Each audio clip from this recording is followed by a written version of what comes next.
નમસ્કાર વિદ્યાર્થી મિત્રો, હવે આપણે આજે પ્રકરણ નંબર 6 અને લેક્ચર નંબર 3 બરાબર લેક્ચર નંબર 4 એની અંદર આપણે આજે આપણે એન્થાલ્પીની વાત કરીશું. ગઈકાલે આપણે શું જોઈ ગયા? તો ગઈકાલે પહેલા લેક્ચરમાં આપણે શું જોયું હતું? તો ઉષ્માગતિશાસ્ત્ર કોને કહેવાય, ઉષ્માગતિશાસ્ત્રના નિયમો જોયા. પછી એના પછીના લેક્ચરમાં આપણે પ્રણાલી એટલે શું, પ્રણાલીના પ્રકાર જોયા. એના પછીના લેક્ચરમાં આપણે કાર્ય, ગઈકાલે આપણે શું જોયું હતું? કાર્ય અને ઉષ્માગતિશાસ્ત્રના પ્રથમ નિયમ વચ્ચેનો સંબંધ જોયો તો ઉષ્માગતિશાસ્ત્રનો પહેલો નિયમનું સૂત્ર શું થાય? ડેલ્ટા યુ બરાબર ક્યુ પ્લસ ડબલ્યુ, એટલે કે કાર્યનું ઉષ્માગતિશાસ્ત્રનું સૂત્ર તાર્યું હતું. સમતાપી પ્રકરણ માટે કાર્યનું સૂત્ર શું મળે? અને સમતાપી અપ્રતિવર્તી પ્રકરણ, બે પ્રકરણ માટે મળ્યું. પ્રતિવર્તી પ્રકરણ માટેનું સૂત્ર અને અપ્રતિવર્તી પ્રકરણ માટેનું સૂત્ર. હવે આજે આપણે એન્થાલ્પી અને ઉષ્માગતિશાસ્ત્રના પ્રથમ નિયમ વચ્ચેનો સંબંધ જોવાનો પ્રશ્ન લખજો. એન્થાલ્પી અને પ્રશ્ન શું પૂછાય? એન્થાલ્પી અને ઉષ્માગતિશાસ્ત્રના પ્રથમ નિયમ વચ્ચેનો સંબંધ પ્રસ્થાપિત કરો. બરાબર, એક આ પ્રશ્ન જોઈશું. બીજો પ્રશ્ન આપણે જોવાના છે મોલ અને ઉષ્માગતિશાસ્ત્ર. મોલ અને ઉષ્માગતિશાસ્ત્રના પ્રથમ નિયમ વચ્ચેનો સંબંધ પ્રસ્થાપિત કરો. ત્યાર પછી આપણે જોવાના છે આજે 3 ટોપિક જોવાના છે. માત્રાત્મક ગુણધર્મો, આ વેરી મોસ્ટ ક્વેશ્ચન છે, પૂછાય. માત્રાત્મક ગુણધર્મો અને વિશિષ્ટ ગુણધર્મો. માત્રાત્મક ગુણધર્મો અને વિશિષ્ટ ગુણધર્મો કોને કહેવાય એની આપણે વાત કરવાના છીએ. તો પહેલા તો આપણે એન્થાલ્પી, ગઈકાલે આપણે આંતરિક ઉર્જા જોઈ ગયા અને આંતરિક ઉર્જા યુમાં આવું સૂત્ર હતું delta you is equal to ક્યુબી. આનો મતલબ શું થાય કે અચળ કદે, એ ધ્યાનમાં રાખજો, અચળ કદે પ્રણાલીએ ગુમાવેલી કે મેળવેલી ઉષ્મા એ કોના બરાબર છે? આંતરિક ઉર્જાના ફેરફાર બરાબર છે. એટલે અચળ કદે પ્રણાલીએ ગુમાવેલી ઉષ્મા એ આંતરિક ઉર્જાના ફેરફાર બરાબર હોય છે. પણ મોટાભાગની રાસાયણિક પ્રક્રિયા અચળ કદે થતી નથી, પણ આપણે કસનળીમાં જ કરાવીએ છીએ, એટલે કે અચળ દબાણે કરાવીએ છીએ. મોટાભાગની રાસાયણિક પ્રક્રિયા આપણે કેવા દબાણે કરાવીએ છીએ? અચળ દબાણે કરાવીએ છીએ. અને અચળ દબાણે જો રાસાયણિક પ્રક્રિયા કરવામાં આવે તો એક બીજો નવો અવસ્થા વિધેય મળે છે. એ બીજા નવા અવસ્થા વિધેયનું નામ છે એન્થાલ્પી. ફરીથી રિપીટ કરું છું કે અચળ કદે, આનું અર્થઘટન પરીક્ષામાં તમને પૂછાય છે કે delta you is equal to ક્યુબી, એનું અર્થઘટન કરો તો શું કહેવાય કે અચળ કદે પ્રણાલીએ ગુમાવેલી કે મેળવેલી ઉષ્મા કોના બરાબર છે? આંતરિક ઉર્જાના ફેરફાર બરાબર છે.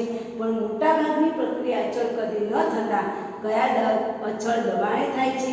અને અચળ દબાણે રાસાયણિક પ્રક્રિયા કરવામાં તો નવું અવસ્થા વિધેય મળે છે એન્થાલ્પી. હવે આપણે એન્થાલ્પી H ની વ્યાખ્યા લખીશું. તો એન્થાલ્પી H ની વ્યાખ્યા લખજો. એન્થાલ્પી H બરાબર સૂત્ર છે U પ્લસ PV. આનો મતલબ શું થાય કે પદાર્થની આંતરિક ઉર્જા, વ્યાખ્યા લખજો, પદાર્થની આંતરિક ઉર્જા અને દબાણ તથા પદાર્થની આંતરિક ઉર્જા. આની વ્યાખ્યા લખીએ તો શું લખાય કે આ એન્થાલ્પી વ્યાખ્યા શું લખાય? પદાર્થની આંતરિક ઉર્જા તથા દબાણ અને કદના ગુણાકાર. તમને દેખાય છે દબાણ અને કદના ગુણાકારને શું કહેવાય? કાર્ય કહેવાય. દબાણ અને કદના ગુણાકાર જેટલા કાર્યના જથ્થાને શું કહેવામાં આવે છે? એન્થાલ્પી H કહેવામાં આવે છે. કાર્ય ઉર્જાના જથ્થાને શું કહેવાય છે? એન્થાલ્પી કહેવામાં આવે છે. તો વ્યાખ્યા લખ્યું, એન્થાલ્પી એટલે આંતરિક ઉર્જા U અને આંતરિક ઉર્જા U તથા દબાણ અને કદના ગુણાકાર જેટલી કાર્ય શક્તિના જથ્થાને આપણે શું કહીશું? એન્થાલ્પી H કહીશું. એન્થાલ્પી H બરાબર, હું સૂત્ર લખી દઉં છું. એન્થાલ્પી આપણે વ્યાખ્યા નથી બોલવાની. હવે આ પ્રશ્નનો જવાબ આપવાનો છે. પહેલો પ્રશ્ન લખી દેજો. એન્થાલ્પી અને ઉષ્માગતિશાસ્ત્રના પ્રથમ નિયમ વચ્ચેનો સંબંધ પ્રસ્થાપિત કરો. તો આપણે પહેલા એન્થાલ્પીની વ્યાખ્યા લખી. હવે એન્થાલ્પી H બરાબર સૂત્ર શું થશે? U plus PV. હવે રાસાયણિક પ્રક્રિયા દરમિયાન આ એન્થાલ્પીમાં શું થાય છે? ફેરફાર થાય છે. એટલે રાસાયણિક પ્રક્રિયા દરમિયાન જો પ્રણાલીની અવસ્થા બદલાય તો તેની એન્થાલ્પીમાં પણ ફેરફાર થાય. તો સતત એન્થાલ્પીનો ફેરફાર એટલે ડેલ્ટા એચ બરાબર delta U plus delta you બરાબર. તો જો એન્થાલ્પીમાં ફેરફાર થાય તો સ્વાભાવિક છે કે આમાં પણ ફેરફાર થાય એટલે ડેલ્ટા પી ઇન્ટુ વી. હવે આને આપણે લખીશું તો ડેલ્ટા એચ બરાબર ડેલ્ટા યુ પ્લસ એક વખત પી એમ ના એમ ડેલ્ટાને વી આપીશું બરાબર. વી છે એનામાં ફેરફાર કરીશું. નંબર 2 વી એમ ના આમાં પહેલા પી એમ ના એમ વીમાં ફેરફાર થાય હવે વી એમ ને એમ ડેલ્ટા પીમાં ફેરફાર થાય. પરંતુ અહીં શું છે? દબાણ અચળ છે. દબાણ કેવું લીધું છે? આપણે દબાણ અચળ છે. દબાણ અચળ હોય તો ડેલ્ટા પી કેવું થાય? 0 થાય. That means V delta P વાળું સૂત્ર કેવું થઈ જશે? 0 થઈ જશે. સમજાય છે? દબાણ અચળ છે એટલે ડેલ્ટા પી 0 એટલે આ સૂત્ર નીકળી જાય. તો આપણને સૂત્રમાં શું મળે? ડેલ્ટા એચ બરાબર delta U plus P delta V આપણને મળે છે. આ મારું સમીકરણ નંબર 1 છે. હવે આ સમીકરણ આપણે કોના સાથેનો સંબંધ જોવાનો છે? ઉષ્માગતિશાસ્ત્રના પ્રથમ નિયમ. અને ઉષ્માગતિશાસ્ત્રનો પ્રથમ નિયમ અનુસાર ઉષ્માગતિશાસ્ત્રના પ્રથમ નિયમનું ગાણિતિક સ્વરૂપ પ્રથમ નિયમ શું કહે છે? ડેલ્ટા યુ બરાબર શું સૂત્ર આવશે? ક્યુ પ્લસ ડબલ્યુ. હવે આ જે સૂત્ર છે એમાં ક્યુની જગ્યાએ હું શું મૂકીશ? ક્યુપી. કારણ કે પ્રક્રિયા કેવા દબાણે થાય છે? અચળ દબાણે થાય છે. પ્રક્રિયા દરમિયાન પ્રણાલી વડે કાર્ય થાય છે એટલે ડબલ્યુ ની જગ્યાએ શું આવશે? માઈનસ ડબલ્યુ આવશે બરાબર. પ્રણાલી વડે કાર્ય થાય છે. પ્રણાલી વડે કાર્ય થાય અને પ્રણાલી વડે કાર્ય થાય છે એટલે ડબલ્યુ ની આગળ કઈ નિશાની આવશે? માઈનસ આવશે બરાબર. એટલે આ વેલ્યુ અહીં હું મૂકી દઉં છું. આ જે સમીકરણ છે ઉષ્માગતિશાસ્ત્રના પહેલા નિયમનું ગાણિતિક સ્વરૂપ ડેલ્ટા યુ બરાબર ક્યુ પ્લસ ડબલ્યુ. એમાં ક્યુની જગ્યાએ હું અચળ દબાણ થાય છે એટલે ક્યુપી મૂકીશ અને ડબલ્યુ છે એ ડબલ્યુ પ્રણાલી વડે કાર્ય થાય છે એટલે અહીંયા આપણે શું મૂકીશું? માઈનસ પી ડેલ્ટા વી મૂકીશું બરાબર. ડબલ્યુ એટલે કાર્ય એટલે ડબલ્યુ બરાબર કાર્ય અને ડબલ્યુ બરાબર શું આવશે? P delta V. પણ એ પ્રણાલી વડે કાર્ય થાય છે એટલે કેવું આવશે? માઈનસ. એટલે અહીંયા મેં કેવી નિશાની મૂકી? માઈનસની નિશાની મૂકી. સમજાય છે? તો હું ફરીથી કહું છું ડબલ્યુ છે એની વેલ્યુ આપણે કેવી લેવાની છે? માઈનસ. ડબલ્યુ બરાબર માઈનસ પી ડેલ્ટા વી. હવે વત્તા ઓછા ઓછા એટલે P minus P delta V delta U આપણે સમીકરણ નંબર 2 મળ્યું. હવે આ જે સમીકરણ નંબર 2 છે બરાબર. સમીકરણ નંબર 2 આપણને મળ્યું ને કયું મળ્યું? ડેલ્ટા યુ બરાબર. એને આપણે શેમાં મૂકીશું? સમીકરણ નંબર 1 માં મૂકીશું. તો સમીકરણ નંબર 1 માં શું થાય? ડેલ્ટા એચ બરાબર ડેલ્ટા યુ ની કિંમત મૂકીએ તો ક્યુપી માઈનસ પી ડેલ્ટા વી વત્તા પી ડેલ્ટા વી થાય. પી ડેલ્ટા વી જતા રહે તો ડેલ્ટા એચ બરાબર શું આવશે? ક્યુપી આવશે. આનું અર્થઘટન શું કરીશું કે અચળ દબાણે પેલું અચળ પદે આવે તો આંતરિક ઊર્જાનો ફેરફાર મળે અને અચળ દબાણ આવે તો એન્થાલ્પી ખાસ ધ્યાન રાખજો. પરીક્ષામાં વારંવાર પૂછાય છે. અચળ દબાણે પ્રણાલીએ ગુમાવેલી કે મેળવેલી ઉષ્મા મેળવેલી ઉષ્મા એ એન્થાલ્પીના ફેરફાર બરાબર હોય છે. જો એન્થાલ્પીમાં ફેરફાર થાય તો અચળ દબાણે પ્રક્રિયા થાય અને આંતરિક ઊર્જામાં ફેરફાર થાય તો અચળ પદે થાય છે. તો આ વેરી મોસ્ટ એક પહેલી થિયરી થઈ ગઈ કે એન્થાલ્પી અને ઉષ્માગતિશાસ્ત્રનો નિયમ સમજાવો. તો એન્થાલ્પી એચની વ્યાખ્યા લખીશું કે આંતરિક ઊર્જા તથા દબાણ અને કદના ગુણાકાર જેટલી કાર્ય ઊર્જાના સરવાળાને આપણે શું કહીશું? એન્થાલ્પી કહીશું. એન્થાલ્પી એચ બરાબર સૂત્ર છે યુ પ્લસ પીવી. આપણે એમાં ફેરફાર કરીએ તો ડેલ્ટા એચ બરાબર ડેલ્ટા યુ વત્તા ડેલ્ટા પીવી. પી એટલે એક વખત પી અચળ રહેશે, ડેલ્ટા વીમાં ફેરફાર થશે, વી અચળ રહેશે, પીમાં ફેરફાર થશે. પણ અહીંયા દબાણ અચળ છે એટલે આ ફેક્ટર કેવું થઈ જશે? 0 થઈ જશે. સમીકરણ નંબર 1 મળશે. હવે અમે ઉષ્માગતિશાસ્ત્ર સાથેનો સંબંધ જોવાનો છે એટલે ઉષ્માગતિશાસ્ત્રના પ્રથમ નિયમનું ગાણિતિક સ્વરૂપ લખીશું ડેલ્ટા યુ બરાબર ક્યુ પ્લસ ડબલ્યુ. જેમાં ક્યુની જગ્યાએ આપણે અચળ દબાણે લીધું છે એટલે ક્યુપી મૂકીશું. પ્રણાલી વડે કાર્ય થાય છે એટલે ડબલ્યુની જગ્યાએ માઈનસ પી ડેલ્ટા વી. સમીકરણ નંબર 2 આ સમીકરણ નંબર 2 ની કિંમત સમીકરણ નંબર 1 માં મૂકી દઈએ તો છેલ્લે આપણે સૂત્ર મળે છે ડેલ્ટા એચ બરાબર ક્યુપ એટલે કે અચળ દબાણે પરમાણુને ઘુમાવી મેળવેલી ઉષ્મા કોના બરાબર હોય છે? એન્થાલ્પી ઉર્જાના ફેરફાર બરાબર હોય છે. હવે થિયરી નંબર 2 જેનું ટાઇટલ છે મોલ અને ઉષ્માગતિશાસ્ત્ર સાથેનો નિયમ. હવે મોલ કીધું છે, તમે ધ્યાનમાં રાખજો, મોલ કીધેલું છે આપણને, તો ઉષ્માગતિશાસ્ત્રનો નિયમ જણાવો. તો રાસાયણિક પ્રક્રિયા, વાયુરૂપ પ્રક્રિયા, આ જે આપણે વાત કરીને એન્થાલ્પીમાં થતો ફેરફાર ને આંતરિક ઉર્જામાં થતો ફેરફાર, એ ઘન અને પ્રવાહી પદાર્થ હોય તેમાં ઝાઝો ફેરફાર ન થાય, પણ જો આપેલો પદાર્થ વાયુરૂપ હોય તો ડેલ્ટા એચ અને ડેલ્ટા યુના મૂલ્યમાં ઘણો ફેરફાર થાય છે. એટલે હવે આપણે જે થિયરી જોવાના છે, કઈ છે? પ્રશ્ન લખજો. મોલ અને ઉષ્માગતિશાસ્ત્રના પ્રથમ નિયમનું સમીકરણ તારવું. મોલ અને ઉષ્માગતિશાસ્ત્રના પ્રથમ નિયમનો સંબંધ પ્રસ્થાપિત કરો. બરાબર. હવે આ આગળ કીધું તેમ આની શરૂઆતમાં તમારે શું લખવું પડે કે રાસાયણિક પ્રક્રિયા વાયુરૂપ પ્રક્રિયકોના મૂળની સંખ્યા બદલાતી હોય. ધ્યાન રાખજો, વાયુરૂપ પ્રક્રિયકો કીધા છે. જો રાસાયણિક પ્રક્રિયામાં આપણે વાયુરૂપ પ્રક્રિયકો લીધા હોય અને એ વાયુરૂપ પ્રક્રિયકોના મૂળની સંખ્યા બદલાતી હોય તો આપણે આ નિયમનો ઉપયોગ કરીએ છીએ. વાયુરૂપ પ્રક્રિયકોના મૂળની સંખ્યા બદલાતી હોય અને અચળ દબાણ અને અચળ તાપમાને પ્રક્રિયા થતી હોય તો કદમાં શું થાય છે? ફેરફાર થાય છે. અહીં બે વસ્તુ અચળ છે. પહેલાં આંતરિક ઉર્જા હતી ત્યારે આપણે કદ અચળ રાખ્યું, એન્થાલ્પી આવી તો આપણે અચળ દબાણ રાખ્યું. અહીં તાપમાન પણ અચળ છે, યાદ રાખજો. અચળ તાપમાન અને અચળ દબાણ. વાયુરૂપ, ધ્યાનમાં રાખજો, પ્રણાલી કેવી છે? વાયુરૂપ પ્રક્રિયકના મોલની સંખ્યા બદલાય તો શું બદલાય? કદમાં પણ ફેરફાર થાય છે. કદમાં ફેરફાર થાય છે. કદ પણ બદલાય છે. કદ પણ બદલાય છે. તો આદર્શ વાયુ સમીકરણ મુદ્દા નંબર 2, આદર્શ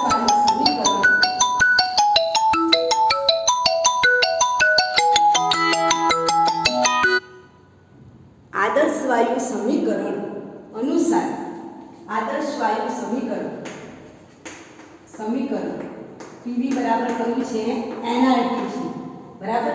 તો આ આદર્શ વાયુ સમીકરણ પીવી બરાબર એનઆરટીમાં હું જો પીવી બરાબર એનઆરટી લખું છું, એમાં આપણે પ્રારંભિક અવસ્થા માની લો કે અચળ તાપમાન અને અચળ દબાણ n1 મોલ છે ત્યારે કદ કયું છે? v1. એવી રીતે અંતિમ અવસ્થા વખતે n2 મોલ હોય તો કદ કેવું આવશે? v2 આવશે. હવે આપણે આ સૂત્રનો ઉપયોગ કરીએ. પીવી બરાબર એનઆરટી તો pv1 બરાબર n1 RT થશે. સમીકરણ નંબર 1 થયું. બીજું સમીકરણ શું આવશે? pv2 બરાબર શું આવશે? n2 RT થશે. બરાબર. હવે આ જે સમીકરણ છે એમાં તમે જો p ને કોમન કાઢો તો v2, આ સમીકરણ નંબર 1 અને સમીકરણ નંબર 2 છે એને આપણે જો સરખાવીએ તો સમીકરણ નંબર 1 અને 2 ને સરખાવીએ. સમીકરણ નંબર 1 અને સમીકરણ નંબર 2 ફરીથી રિપીટ કરું છું. જો પહેલા આપણે શું લખીશું કે અચળ તાપમાને અને અચળ દબાણે જો મોલ બદલાય તો કદમાં પણ ફેરફાર થાય. જો મોલ n1 હોય તો કદ v1 આવે, જો મોલ n2 હોય તો કદ v2 આવે. હવે આના માટે આપણે v2 માઈનસ આ સમીકરણ 1 અને 2 માંથી સમીકરણ 2 માંથી સમીકરણ નંબર 1 બાદ કરીએ તો p v2 minus v1, p સામાન્ય છે અહીંયા, n2 માઈનસ n1, rt સામાન્ય છે એટલે p v2 માઈનસ v1 એટલે p delta v, n2 minus n1 એટલે ડેલ્ટા n g લખવું જરૂરી છે. તો અહીંયા આપણે સૂત્ર થઈ જાય p ડેલ્ટા v બરાબર ડેલ્ટા c rt, જ્યાં ડેલ્ટા n જે છે એ ડેલ્ટા n g એટલે શું? વાયુ નિપજોના મોલ માઈનસ, ખાસ કરજો, વાયુ નિપજોના મોલ માઈનસ વાયુ પ્રક્રિયકોના મોલ. વાયુ પ્રક્રિયકોના મોલ, વાયુ નિપજોના મોલ માઈનસ વાયુ પ્રક્રિયકોના મોલ છે જેને આપણે ડેલ્ટા n કહીશું. હવે આપણે ઉષ્માગતિશાસ્ત્રનો પ્રથમ નિયમ સાથેનો સંબંધ જોવાનો છે. તો ઉષ્માગતિશાસ્ત્રના પ્રથમ નિયમ અનુસાર આપણે એની સાથે સંબંધ જોવો હોય તો એન્થાલ્પી h બરાબર delta u plus p delta v આપણે શીખી ગયા. બરાબર. ડેલ્ટા h બરાબર u ડેલ્ટા v શીખી ગયા. હવે એન્થાલ્પી h ના સૂત્રમાં તમારે આ જે સમીકરણ છે એ મૂકી દેવાનું છે.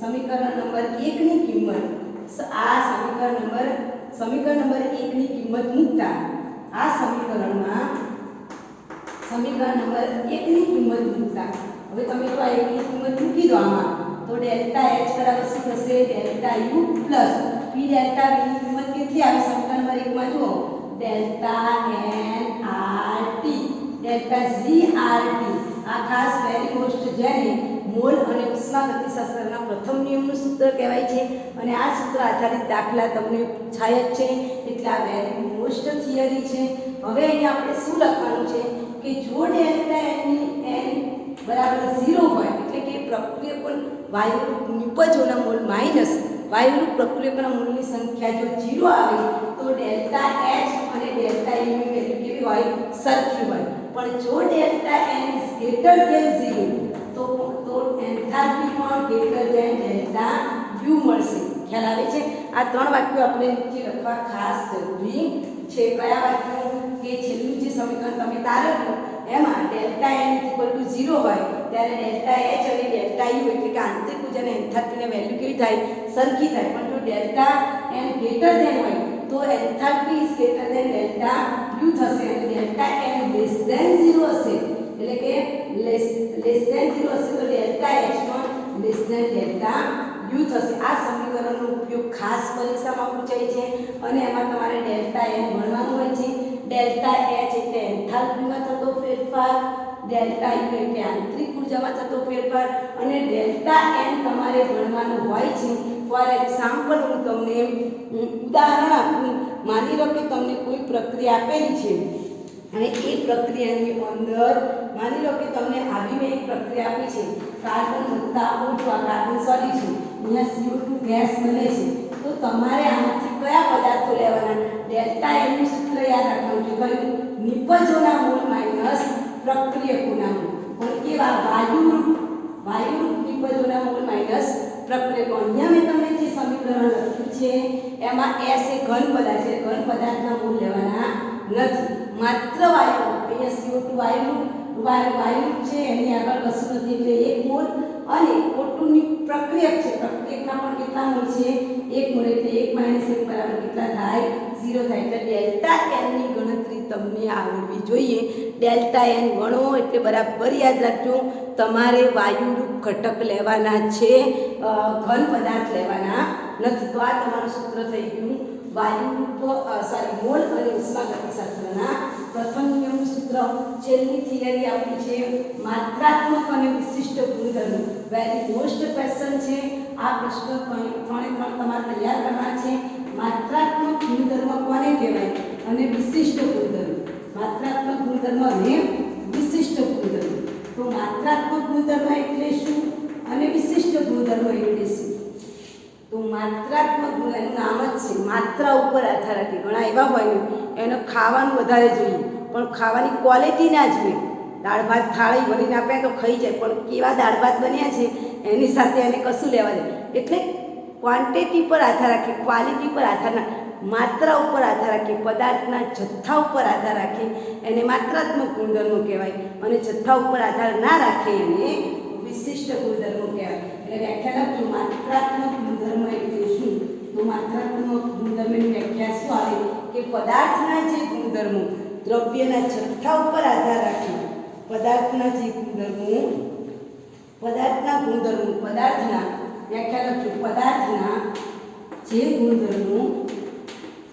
દ્રવ્યના જથ્થા ખાસ ધ્યાન રાખજો દ્રવ્યના જથ્થા પર આધાર રાખે છે જથ્થા ઉપર આધાર રાખે દાળ ભાત થાળી ભરીને આપે તો ખાઈ જાય પણ દાળ ભાત કેવા છે એની પર આધાર ના રાખે ઘણાને કેવું હોય થોડું ખાય પણ સારું ખાય ક્વોલિટી સારી જોઈએ તો ઘણા દ્રવ્યના જથ્થા ઉપર આધાર રાખે છે જેને શું કહીએ છીએ જથ્થાત્મક ગુણધર્મો જેને શું કહેવાય છે માત્રાત્મક અથવા તો જથ્થાત્મક ગુણધર્મો કહેવામાં આવે છે કયા પદાર્થ માત્રાત્મક ગુણધર્મો કહેવાય દળ કહેવાય પદ કહેવાય પછી તાપમાન પણ કહેવાય પછી ઉત્કલન બિંદુમાં થતો વધારો જો ઉત્કલન બિંદુમાં થતો વધારો શબ્દ વાપર્યો છે ગલન બિંદુમાં થતો ઘટાડો આ બધા કેવા કહેવાય માત્રાત્મક ગુણધર્મો કહેવાય જથ્થા ઉપર આધાર રાખે છે એવા ગુણધર્મો કહેવાય સર્જન એન્થાલ્પી એન્ટ્રોપી ઉદાહરણ લખજો દળ એટલે દ્રવ્યમાન દ્રવ્યમાન એટલે દળ, કદ, તાપમાન, ગલનબિંદુમાં વધારો, ગલનબિંદુમાં ઘટાડો, પછી છે સર્જન, એન્થાલ્પી, એન્ટ્રોપી, આ બધા જ એન્થાલ્પી, એન્ટ્રોપી આ બધા કેવા કહેવાય? માત્રાત્મક ગુણધર્મો કહેવાય. આ ઉપરાંત મોલર સંખ્યા પણ કેવી કહેવાય? માત્રાત્મક ગુણધર્મ કહેવાય, જેને ચાય વડે દર્શાવવામાં આવે છે. એવા ગુણધર્મો જે હાજર દ્રવ્યના જથ્થા ઉપર અને પરિમાણ ઉપર આધાર ના રાખે આને આપણે માત્રાત્મક ગુણધર્મો કહીશું. માત્રાત્મક ગુણધર્મોના ઉદાહરણમાં ઉષ્માધારિતા છે એનો પણ સમાવેશ થાય છે. બરાબર. તો આ વ્યાખ્યા થઈ ગઈ માત્રાત્મક ગુણધર્મ. વેરી મોસ્ટ માત્રાત્મક ગુણધર્મની વ્યાખ્યા અને ઉદાહરણ વગર વ્યાખ્યા પૂરી છે. કાકા છે પદાર્થના ગુણધર્મો માત્ર દ્રવ્યના જથ્થા ઉપર આધાર રાખે અને જથ્થાત્મક ગુણધર્મો કહેવાય. અહીં જોઈ શકો છો દળ, કદ, તાપમાન, સર્જન, એન્થાલ્પી, એન્ટ્રોપી, ઉત્કલન બિંદુમાં વધારો. નોટ ઉત્કલન બિંદુ. ઉત્કલન બિંદુ દરેકનું વિશિષ્ટ હોય, પણ ઉત્કલન બિંદુમાં વધારો દરેકમાં થાય એટલે કોમન છે. તો ઉત્કલન બિંદુનો વધારો, ઠાર બિંદુનો ઘટાડો, એન્ટ્રોપી, એન્થાલ્પી, ઉષ્માગતિશાસ્ત્ર આ બધું શું છે? ઉષ્માધારિતા, જેને આપણે શું કહેવાય? સીવી કેપેસિટી, હીટ કેપેસિટી, એ બધા કેવા ગુણધર્મો? માત્રાત્મક. હવે વિશિષ્ટ ગુણધર્મની વ્યાખ્યા લખું કે વિશિષ્ટ ગુણધર્મ એટલે કેવા ગુણધર્મો કે જે ગુણધર્મો પદાર્થના જે ગુણધર્મો જથ્થા ઉપર આધાર રાખતા નથી, પણ કોની પર આધાર રાખે? પદાર્થના બંધારણ પર અથવા એના પરિમાણ અને કદ ઉપર આધાર રાખે. પરિમાણ અથવા તો કદ ઉપર આધાર રાખે, કદ અથવા પરિમાણ ઉપર આધાર રાખે પદાર્થના જે ગુણધર્મો દ્રવ્યના જથ્થા પર આધાર રાખતા નથી, પરંતુ કોની પર આધાર રાખે? પદાર્થના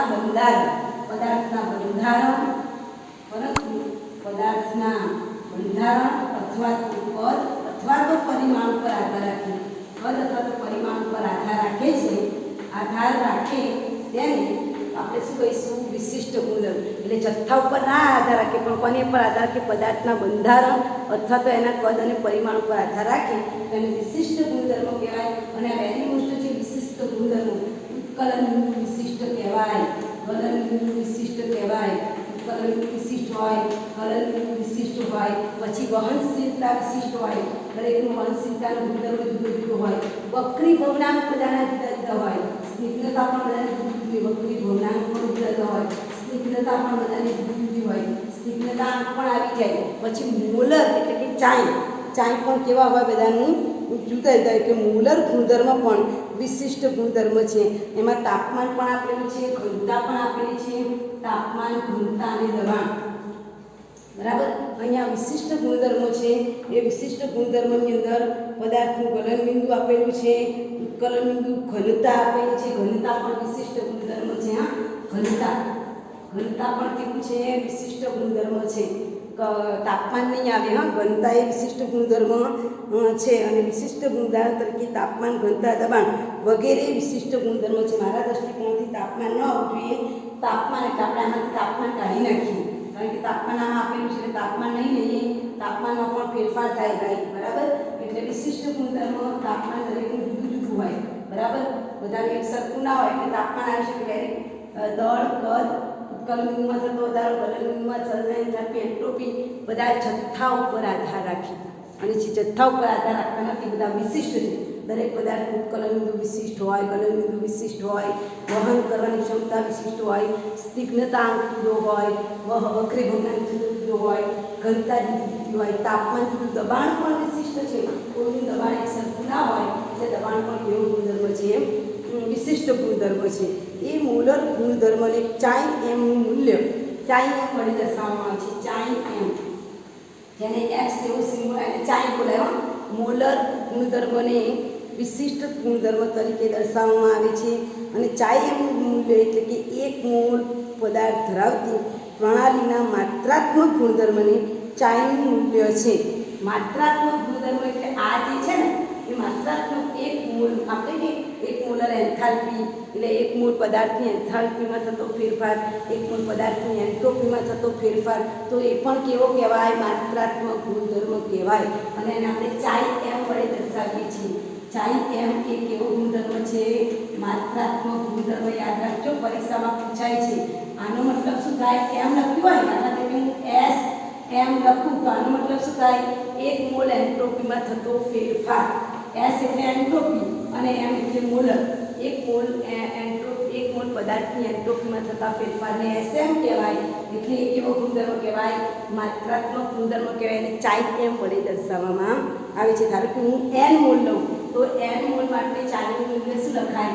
ચાઈ એમ બરાબર શું લખાય? એક્સ ચાઈ ભાગ્યા એન લખવામાં આવે છે. અને તમને સમજાવ્યું છે બરાબર. તેવી રીતે જથ્થાથી સ્વતંત્ર છે કોણ છે? ઉષ્માધારિતા. તો ઉષ્માધારિતા છે એ પણ કેવો ગુણધર્મ? દ્રવ્યના જથ્થાથી સ્વતંત્ર છે.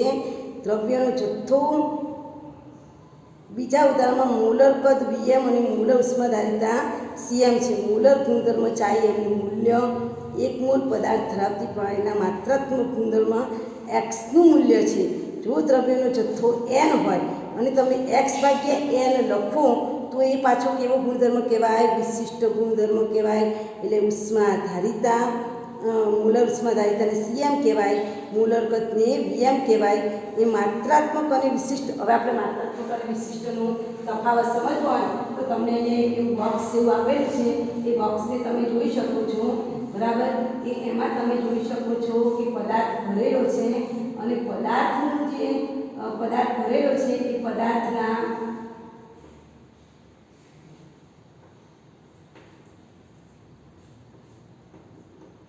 બરાબર. આની અંદર તમને પદાર્થ ભરેલો છે તો અત્યારે બધો પદાર્થ ભરેલો એટલે કદ બી છે અને તાપમાન તો કેવું છે? અચળ જ છે. પણ જ્યારે આને 2 ભાગમાં ડિવાઈડ કરી દઉં છું તો આ કદ અડધું થઈ જાય છે.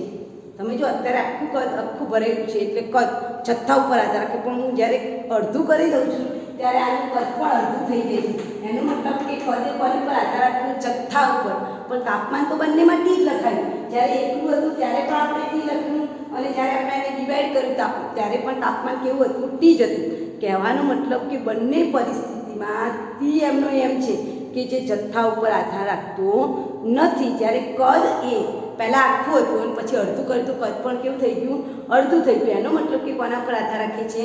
જથ્થા ઉપર. આના પરથી સાબિત થાય કે કદ એ જથ્થાત્મક ગુણધર્મ છે જ્યારે તાપમાન એ વિશિષ્ટ ગુણધર્મ છે. તો ફરીથી રિપીટ કરું છું કે જે જથ્થા ઉપર આધાર રાખે છે તેને માત્રાત્મક ગુણધર્મ કહેવાય.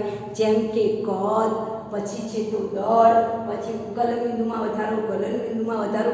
અહીંયા સુધી કે 1 મોલર પદાર્થમાં થતી એન્થાલ્પીનો ફેરફાર પણ માત્રાત્મક ગુણધર્મ છે બરાબર. ઉષ્માધારિતા પણ માત્રાત્મક ગુણધર્મ છે. વિશિષ્ટ ગુણધર્મમાં કોણ આવશે? એકલું ગલનબિંદુ. ધ્યાનમાં રાખજો, પરીક્ષામાં વારંવાર પૂછાય છે. એકલું ઉત્કલન બિંદુ પૂછાય તો વિશિષ્ટ કહેવાય, પણ ઉત્કલન બિંદુમાં વધારો પૂછે તો એ માત્રાત્મક કહેવાય. એકલું ગલન બિંદુ પૂછાય તો વિશિષ્ટ ગુણધર્મ, પણ ગલન બિંદુમાં ઘટાડો ધેટ ઇઝ માત્રાત્મક ગુણધર્મ નથી, એ માત્રાત્મક ગુણધર્મ છે. યાદ રાખજો, ઉત્કલન બિંદુ પૂછાય તો વિશિષ્ટ ગુણધર્મ, વધારો પૂછાય તો માત્રાત્મક, ગલન બિંદુ પૂછાય તો ગલન બિંદુ એ વિશિષ્ટ ગુણધર્મ, પણ ગલન બિંદુમાં ઘટાડો એ માત્રાત્મક ગુણધર્મ છે. જેમ કે વહનશીલતા, વક્રીભવનાંક, સ્નિગ્ધતા, ઇવન કે તાપમાન દરેક પદાર્થની ઘનતા પણ જુદી જુદી હોય તો એ કેવા ગુણધર્મો કહેવાય? વિશિષ્ટ ગુણધર્મો કહેવામાં આવે છે. તો આવતીકાલે આ 3 થિયરી, નંબર 1 એન્થાલ્પી અને ઉષ્માગતિશાસ્ત્રનો સંબંધ, નંબર 2 આપણે બીજું મોલ અને ઉષ્માગતિશાસ્ત્રનો સંબંધ, અને નંબર 3 માત્રાત્મક અને વિશિષ્ટ ગુણધર્મની વ્યાખ્યા ઉદાહરણ સાથે સમજાવવા વારંવાર તમને પૂછાય છે. ઓકે.